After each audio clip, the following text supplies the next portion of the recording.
తెలంగాణ రాష్ట్రంలో మొదటి పార్లమెంటు సభ్యులు గారు మీ అందరి ఆశీస్సులతోటి ఈ ఎన్నికల్లో మళ్ళీ కరీంనగర్ పార్లమెంట్ సభ్యునిగా నిలబడుతున్న గౌరవనీయులు మాజీ ఎంపీ గారు బోయినపల్లి వినోద్ కుమార్ గారికి, వేగించిన గౌరవ హుజరాబాద్ శాసనసభ్యులు సోదరుడు కౌశిక్ రెడ్డి గారికి, గౌరవనీయులు మాజీ మంత్రివర్యులు ఈశ్వరణ గారు, అన్యదా భావించకూడదు మా గౌరవనీయులు మాజీ స్పీకర్ గారు పోచారం శ్రీనివాసరెడ్డి గారు, గౌరవనీయులు మాజీ మంత్రివర్యులు మాజీ ఎంపీ గౌరవనీయులు కడియం శ్రీహరి గారు, మరియు వేగించిన గౌరవ మాజీ శాసనసభ్యులు గౌరవనీయులు శాసన మండలి సభ్యులు అందరికీ, వేగించిన బీఆర్ఎస్ పార్టీ కుటుంబ సభ్యులందరికీ పేరు పేరు మీ అందరికీ స్వాగతం సుస్వాగతం తెలియజేసుకుంటున్నాను. సోదరులారా, ఇదే గడ్డ 2001లో ఒక పవిత్ర లక్ష్యం కోసం, తెలంగాణ రాష్ట్రం ఏర్పాటు కోసం, ఆ రోజు తెలంగాణ రాష్ట్రం ఏర్పాటు కోసం టీఆర్ఎస్ పార్టీ స్థాపించి మొదటి సమావేశం 2001లో సింహగర్జన పేరుతోటి ఆ రోజు ఈ గడ్డ మీద నుంచి గౌరవ మన పార్టీ అధినేత కేసీఆర్ గారు సింహగర్జన పేరుతోటి తెలంగాణ రాష్ట్రం ఏర్పాటుకు ముందుంటే సఫలీకృతమైంది. మళ్ళీ ఈరోజు అదే గడ్డ మీద నుంచి గౌరవనీయులు కేసీఆర్ గారు అడుగుపెట్టగానే ఈ నేలంతా పులకించిపోయింది. శ్రీకృష్ణ కమిటీ పేరు మీద కాలయాపన వేస్తుంటే కేసీఆర్ వచ్చుడో తెలంగాణ వచ్చుడో అని మళ్ళీ స్టార్ట్ చేసింది కరీంనగర్ నగరం నుంచి. దళిత బంధు కార్యక్రమం కానివ్వండి, రైతు బంధు కార్యక్రమం లాంటి ఒక గొప్ప గొప్ప పథకాలు అనుగుణంగా కరీంనగర్ నుంచి స్టార్ట్ చేయడం వల్ల సఫలీకృతమైనాం, విజయాలను అందుకున్నాం.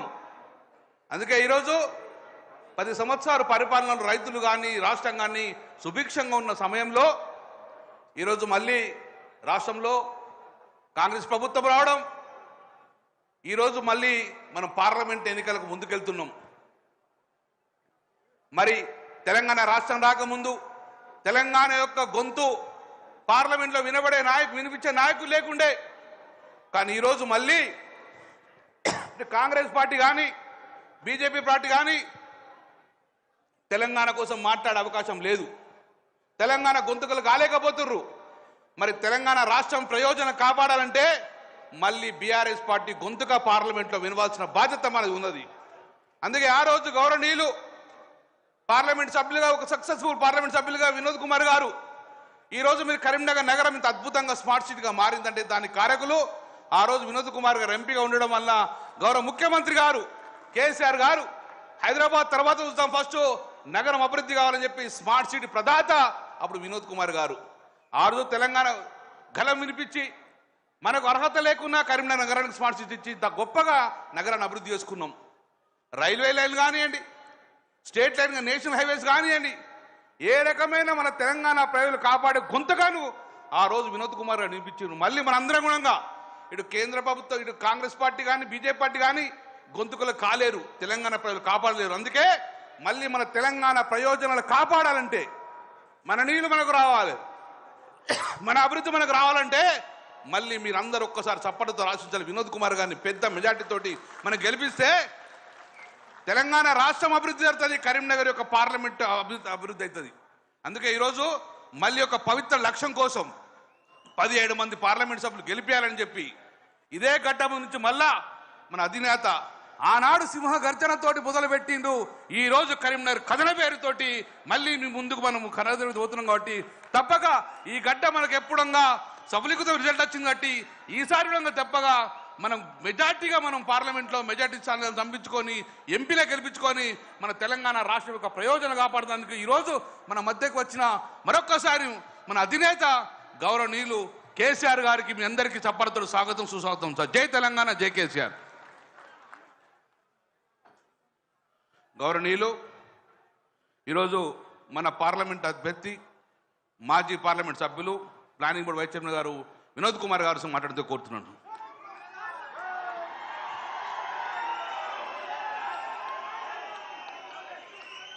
సభకు నమస్కారాలు.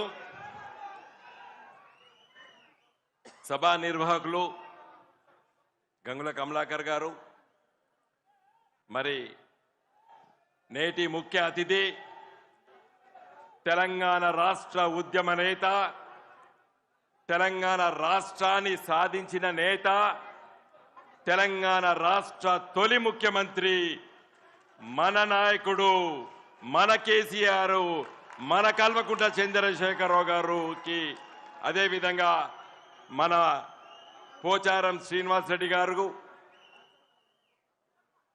కడియం శ్రీహరి గారు, మన పార్టీ సీనియర్ నాయకులు, ప్రస్తుత శాసనసభ్యులు, అదేవిధంగా కౌశిక్ రెడ్డి గారు,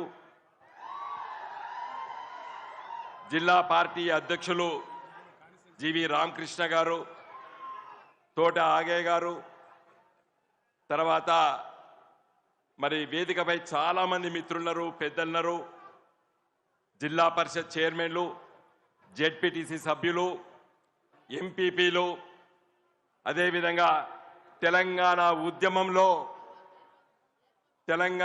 ఉద్యమంలో ముఖ్యంగా మన కరీంనగర్ జిల్లాలో చాలా మంది సీనియర్ నాయకులు ఉన్నారు వేదిక పైన. వాళ్ళందరికీ పేరు పేరున నా నమస్కారాలు. సమయం తక్కువ ఉన్నది. పెద్దలు కేసీఆర్ గారు చాలా విషయాలు మన ముందు మాట్లాడబోతున్నారు కాబట్టి క్లుప్తంగా 2-3 విషయాలు నేను మీ దృష్టికి తీసుకెళ్లదలుచుకున్నాను. 27 ఏప్రిల్ 2001 సంవత్సరంలో ఖచ్చితంగా 23 సంవత్సరాల నుండి 24 సంవత్సరాలు అడుగుపెట్టినా మనం ఇక్కడే ఇదే ఎస్ఆర్ఆర్ గ్రౌండ్స్ లో తొలి సభ కేసీఆర్ గారు పెట్టిన సందర్భంలో తెలంగాణ ఉద్యమం ఉధృతం అవుతుంది అనేటువంటి విశ్వాసాన్ని యావత్తు ప్రపంచానికి తెలియజేసేటువంటి గడ్డ ఈ ఎస్ఆర్ఆర్ కళాశాల గ్రౌండ్స్. మరి రాబోయే పార్లమెంట్ ఎన్నికల్లో తొలి సభ కూడా మన నాయకులు కేసీఆర్ గారు ఇదే ఎస్ఆర్ఆర్ గ్రౌండ్స్ నుండి ఇవాళ ఈ సభ ప్రారంభించి ఈ ఎన్నికల బరిలో మన గులాబీ జెండా తెలంగాణ రాష్ట్రంలో ఉన్నటువంటి 17 పార్లమెంట్ సీట్లు పోటీ చేసేటువంటి సందర్భంలో మన సభ మొదటి సభ. ఈ సభ ద్వారా చాలా విషయాలు చెప్పవలసి ఉంది. మీడియా ప్రపంచం ఉంది. కొంతమంది చెప్తున్నారు కేంద్రంలో బీజేపీ ఉంది, రాష్ట్రంలో కాంగ్రెస్ ఉంది, ఎందుకు గులాబీ జెండా అని అడుగుతున్నారు. నేను చెప్తున్నా ఇప్పుడే చాలా అవసరము.